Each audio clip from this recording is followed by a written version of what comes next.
السلام علیکم۔ کیا آپ جانتے ہیں کہ آپ کے گھر میں جنت کا ایک ایسا دروازہ موجود ہے جسے آپ جب چاہے اپنے لیے کھول سکتے ہیں، اور وہ دروازہ آپ کے والدین ہیں۔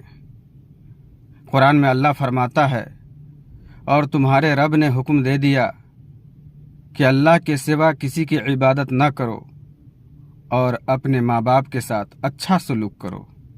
اور ہمارے پیارے نبی صلی اللہ علیہ وسلم کا فرمان ہے، رب کی رضا والد کی رضا میں ہے، اور رب کی ناراضگی والد کی ناراضگی میں ہے۔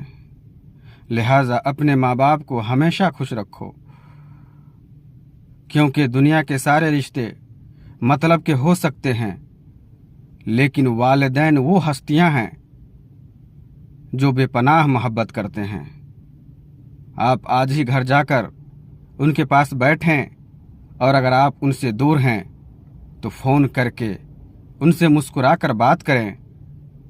یاد رکھیں، ان کی دعائیں آپ کی تقدیر بدل سکتی ہے۔